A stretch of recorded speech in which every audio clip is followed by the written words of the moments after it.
the Serena part, that was dope. That was a moment. That was a moment. It felt like she was only on screen for like 3 seconds. But it was one of those like, is that? It reminded me, not to make this parallel, but I remember the Janet Jackson and Justin Timberlake one when it was like, I'm dun, dun, dun, dun, by the end of this song. And it was just like, what happened then? It was like, I remember the party stopped like, was that just? And that. What's up, everybody?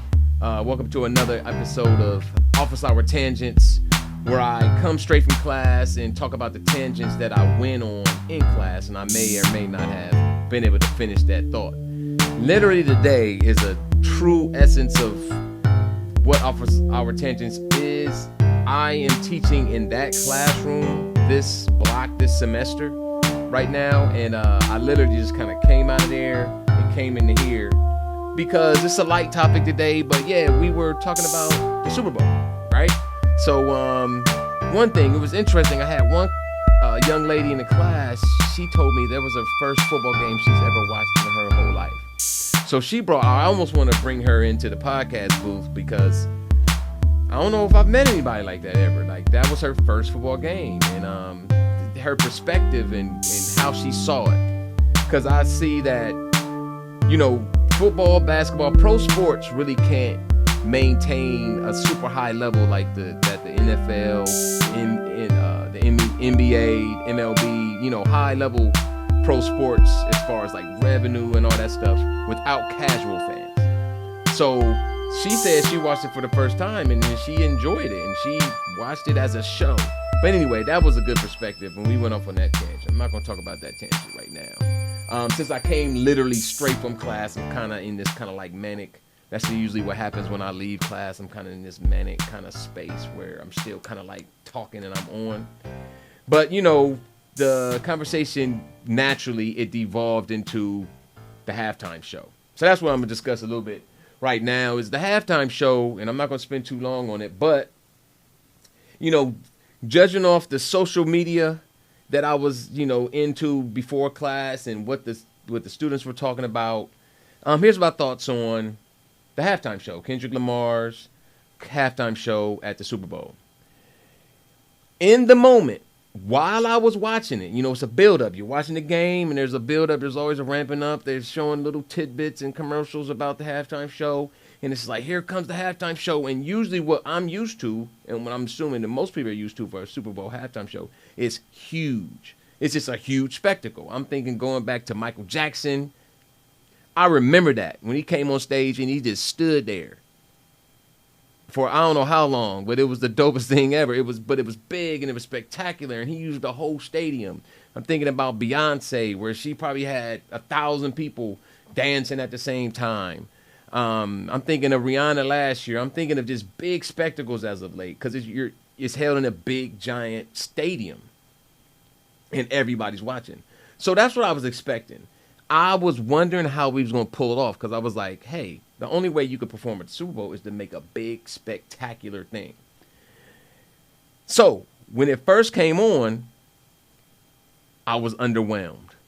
I mean, it started and I just thought it was going to ramp up, right? And this is coming from not watching it again. I'm just commenting on me seeing it once for the first time during the Super Bowl. I did not rewatch it again on YouTube. This is just from the first viewing. And I was underwhelmed. I remember telling my wife at the moment, like, this is underwhelming. Like, she wasn't bobbing her head. We weren't, like, bobbing our head. And it seemed, watching it on TV, it seemed like the stadium was swallowing up the performance, right? And my initial reaction, honestly, was not necessarily it wasn't going well, but it was just like, I wonder if they took in consideration the scale. Like, not Kendrick, but just, the team. But after I kind of got over this thing, like, okay, this is not going to be big. He's not going to be, I was like, okay, he's going to do his thing for about 5 minutes. Then he's going to bring out all the guests and make it huge. After I realized that he wasn't going to bring out anybody, I was like, okay. And then I started looking at it from a different perspective. What happened is I started looking at it more like a stage play. A stage play first, but then right immediately after, because there was a part in the performance where there was like, I think there was all like ladies, and they were like party walking. If you know anything about you know, the HBC, not HBCU, but the MPHC, you know, Greek letter organizations, you know, we party walk around parties when we're in college.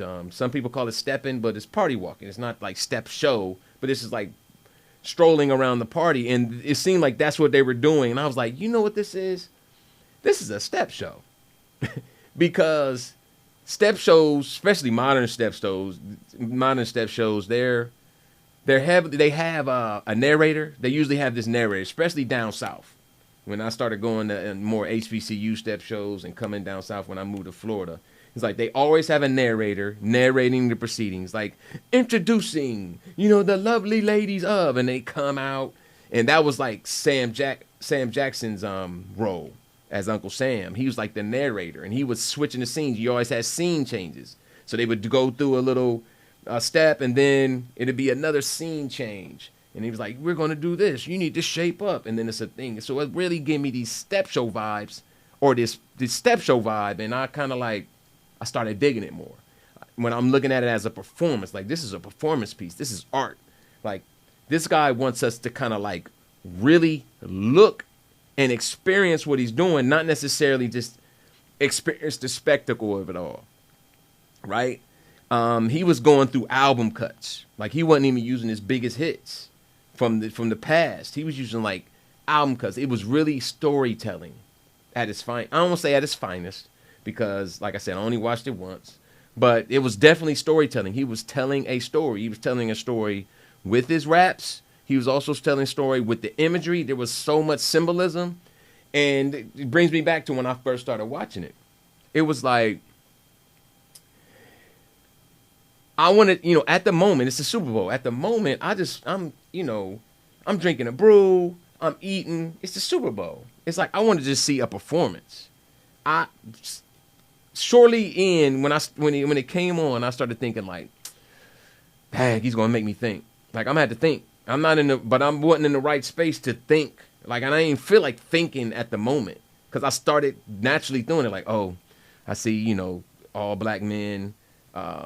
As a part of the American flag, America was built on the backs of black men as slaves, of course. And I was like, and for all it was at the moment, I just was like, since we have the internet now, like if it was back in the day, Michael Jackson, you had to experience that moment. Back in the day with Janet Jackson, I remember the party stopped. I had a Super Bowl party. The party stopped and we watched the halftime show.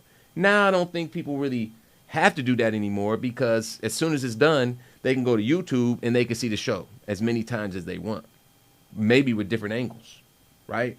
So I was just like, hey, I'm just looking at the entertainment. I'm just listening to the music. But I was starting to think.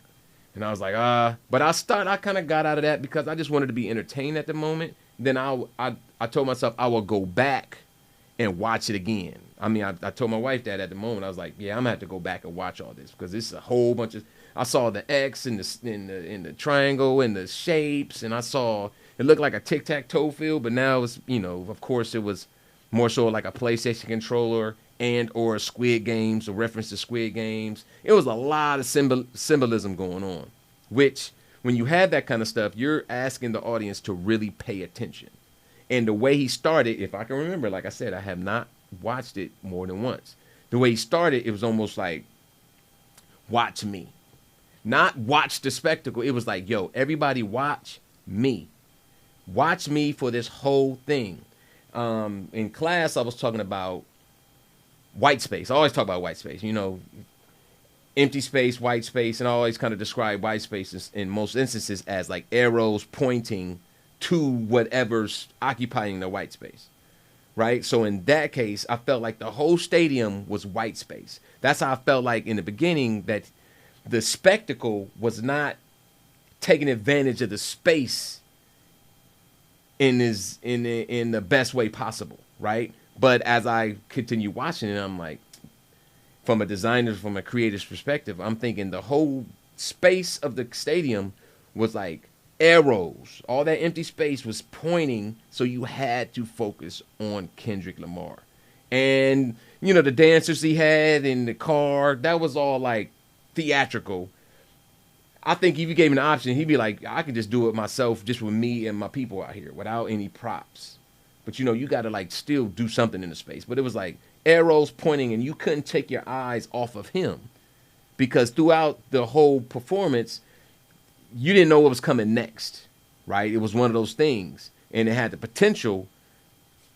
It has had the potential to kind of, I don't want to say go off the rails, but it had the potential to be provocative. Every scene change had the potential to be provocative because Sam Jackson is Mr. Provocateur. Like, that's what he does. I just assumed he was going to drop the F word, his favorite word, right? I just assume it. I know they had it on delay. I know they had, especially him, on delay, right? But I just knew we was going to hear some F-bombs. We were going to see something they had to censor. We never really got to that point, so they was responsible. I think you had the guy that had a flag that looked like he was part of the entourage, and he got tackled, but they kind of shielded that. I saw that later, just in news stories. But I think he did a good job of making us focus on him, especially the people watching it on TV. Because I don't know, like I said, it would be interesting to talk to somebody that was at the event and how he filled the space. Because it might have been booming. Like, I've seen comments of people saying, like, yo, people was hype. But I've also seen a whole bunch of comments saying, like, nobody was dancing. Everybody was just kind of watching. But they said it in a negative manner. But I'm almost thinking, like, I think that might have been the point. I think that might have been the point for him to make people feel awkward. Because it was, first of all, it was very black. I'm trying to be PC in here because, the space I'm in. But if you got anything from that spectacle, it was the blackest Super Bowl performance that I've ever seen as far as like race is concerned, like color of skin. Like, it was like, I think I was looking as like, is there any white people dancers or anybody dancing that's not black? I felt like everybody was black. Like I said, it might have been different, but yeah, it was the blackest. That's one thing I noticed, and it was very. It could make people uncomfortable. Certain, it wasn't too much that made me uncomfortable, but I'm a very empathetic person just because, being creative is difficult not to be empathetic. So I was definitely thinking about, okay, how's this going across to white people? I was thinking that, like, Trump's in the building, Taylor Swift's in the building, a bunch of celebrities in the building. How are some of these people taking it? Like, is this cringy to them? Is this like, yeah, K-Dot, go ahead, bro? I don't know. When I looked at the crowd, I mean, they really didn't really show that many crowd shots like up close, but it seemed like people were holding up their phones and their flashlights, which indicates that they're still in their seats. But I'm wondering how that went over, but it was definitely awkward. I think they wanted it to be awkward. I think they wanted it to be provocative, right? And I think they pulled that off. I think it was a spectacle because it forced you to watch. And to those who may see it as being underwhelming, I would argue that may have been the intent. I think he succeeded in being provocative, and I think that's how that halftime show left me feeling like it was provocative. It was like it stopped, and immediately I started thinking. I immediately wanted to rewind and watch it again, but I didn't because I didn't feel like thinking. I was still in the. I caught some things, but I know there's a bunch of different symbols, and he's always like that, and it can go deep, deep, deep. Even the diss tracks, and I have some. I have some of my original Office Hour Tangents when I am talking about the Drake and Kendrick beef, right? How it started, and this is kind of seemed like how it's ending, but that was the underlining thing. The Drake thing was underlining. That's getting icky to me now. It's just like, okay, the dude's down. You got your foot on his neck. It was like, let him up. But K-Dot chooses violence. So I don't be you, like, no doubt. But like the racial themes, that was very provocative. Having Sam Jackson was very provocative.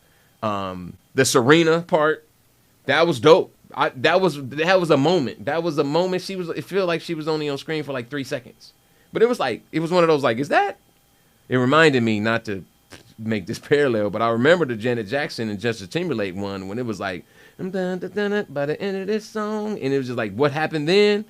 It was like, I remember the party stopped like, was that just... And that's when it was like, that was the Serena moment. Like, it was just a boom, no guests. Everybody's like, okay, there's going to be no guests other than Mustard. And it was like, was that Serena? Like, if you was up getting a beer or something, you missed her. But that was a moment. That was a rewindable moment. So I think it did a lot of things right. But I think that those that are complaining, I don't think it was for them. I just don't think it was for them. I think it was serving a different purpose. And I think that purpose was met, albeit being a little... I think it still could have been bigger if I had to critique it at all. I think it still could have been bigger. Just a bigger, something coming from the sky, something just to fill the space more. Because on TV, it just seemed kind of echoey and empty. And it felt like the crowd adulation, the crowd noise it felt like that was artificial too. It felt like a laugh track. And it made me wonder, like, is anybody really cheering? Because usually in those things, they have, like, people on the field, or they let them come on the field halfway and, like, party on the field and have a big old party, and they didn't even do that.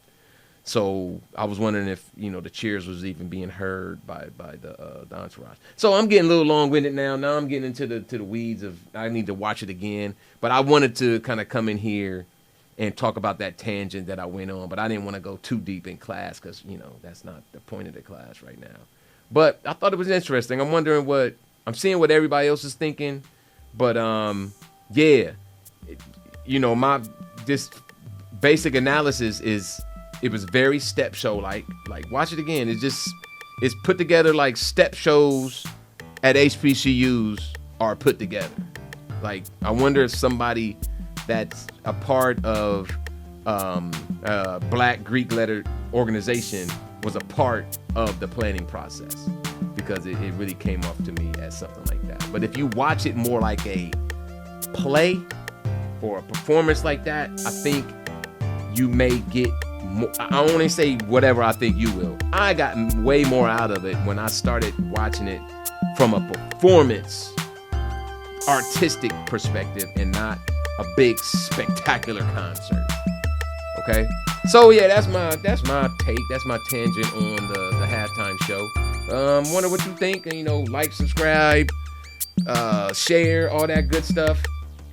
Do me a favor, real quick. If you made it to the end, appreciate it so much. But if you made it to the end, just put in the comments like made it or something like that. This is a little usability test, and just to see how my viewers are kind of watching this stuff.